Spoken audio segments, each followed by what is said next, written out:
Howdy, Alex with Good Enough Repairs. 2024 Ducati Panigale V4. Let's see, I've had this for about 4 months, 2,500 miles. I use it as a daily commuter. It's been a great bike.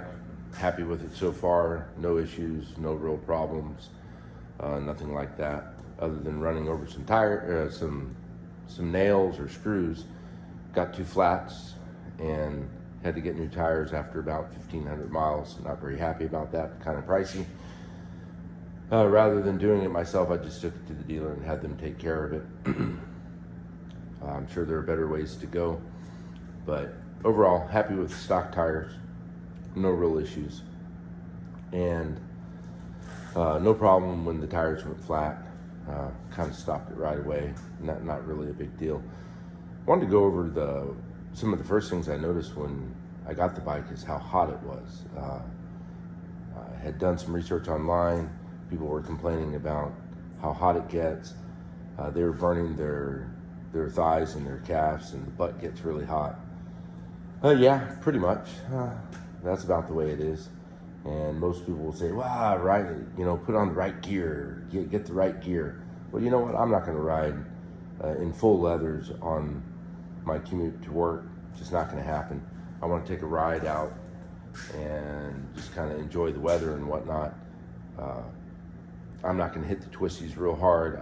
Like I said, it's for commuting, and I'm not going to wear full race leathers. If I'm on the track, sure, but generally we're not on the track. We're scooting through the traffic, right? So who wants to bring a change of clothes, right, to work? You don't always have that available. So I tried some boots and some other things, and that didn't really help. The main thing that I had noticed was that off of this heat shield here, primarily on the other side, really, I originally, on the ride home from the dealership, about 20 miles roughly, I had developed blisters from the heat on my calf. Part of it, I was going slow, not enough air going over it. It was in the upper range. It's August in Florida, so pretty hot. And not knowing the bike, I just wanted to kind of take it easy. It's a lot more power than what I was familiar with, so just wanted to be cautious. Also, I was told I couldn't take the revs too high, so I was probably lugging it a bit, which was not good. Anyway, that's a whole nother story. My own views and thoughts on braking and all of that. But the main thing today is heat. And so there are different fixes for the heat. I looked online, tried to do as much research as is reasonable, and people were recommending a heat shield like this, self-adhesive. I purchased that off of Amazon that I had seen in a link from another video. Sounded like a good deal. So that goes behind here, and then the other places you can put it as well. To me personally, that's really trapping a lot of heat. I really didn't want to do that.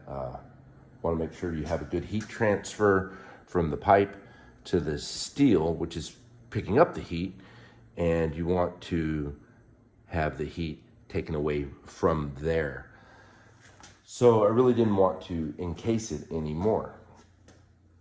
So I thought, okay, I'll go back to riding a trail. Well, what are the options there? Again, really don't want to wear leathers to work. The motorcycle boots, in general, are short, and so they don't give the protection. If you're wearing jeans or something over them, they don't really provide adequate protection for the heat that I was looking for. Being from Texas originally, I wear cowboy boots pretty regularly. So I wore those, and on short rides, they helped a lot. So I thought, hey, this is great. And on longer rides, if I'm stuck in traffic or whatever, then they weren't really tall enough. So the solution here, if you're from Texas, now granted I live in Florida now, but originally from Texas, is a pair of Buckaroo boots, and they're tall. They're really tall.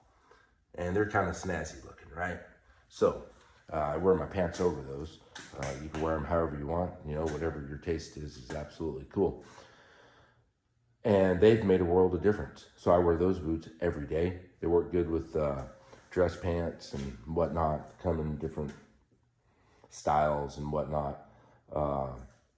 Personally, I like a double J pointed toe, but they didn't have them in that, so I got the rounded toe, which actually works better on the motorcycle.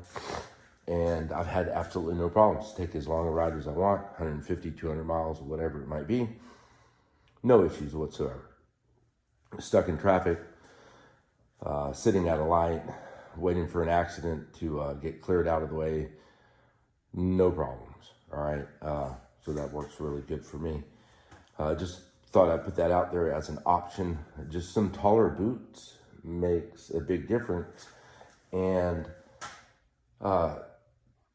putting something on there that's going to retain the heat does not sound like a good, viable option, at least to me, in my experience. You have a heat exchanger for a reason. Things that develop heat, you want to pull that heat away. The majority of the cooling from the engine, of course, comes from the exhaust, and getting the exhaust out of there as quick as you can and moving it on down the road. So I didn't want to do anything here, even though it would probably help. It isn't necessarily the best thing to do for the engine. So I opted not to do that. The one thing that I am considering doing with the heat is to get rid of the factory cats and put a aftermarket exhaust that will get rid of those. Aside from the weight and performance gains, my thought is if it's free flowing, you're gonna move that heat away from the engine. You're gonna pull that heat out. And that sounds like much better classical thermal dynamics to me as far as a heat exchanger goes. So why block it up, get that heat, pull it out, move it on down the road. So that's probably the next thing I'm gonna do is get rid of those. I'm just not sure what exhaust system I wanna go with just yet. I also don't feel like dumping $6,000 or $7,000 into an exhaust on this after just buying it. But for the heat, that's the only thing I really noticed. The bike doesn't overheat.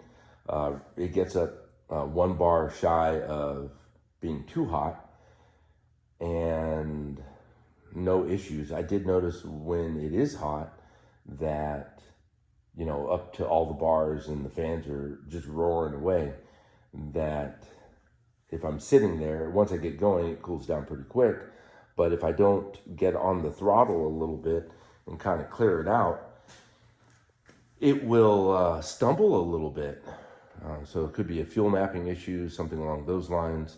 It seems very repeatable if I have it when it's hot. I'm aware of it now, so it doesn't really bother me. It doesn't catch me off guard. It's only stalled on me twice, I think, and it was in that same situation. So, but I have noticed if I rev it up a bit, kind of clear it like you would a old carburetor type vehicle, then it's just fine. I don't have any issues at all. So again, the heat issue when you're riding, if you use this motorcycle as a daily commuter, I find that just wearing the tall Buckaroo style, I think they're like 16-inch, so they're pretty tall. They're comfortable. They're not coming off. If were ever to get into an accident, all leather, they're probably about $400. I think I paid for the boots. Very nice quality. No issues at all. Different brands, different people make them. I think these are Justin's, I believe.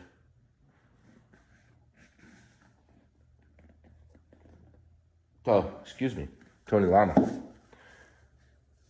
Yeah, Tony Lama. So good Texas boots, right? Anyway, this is Alex.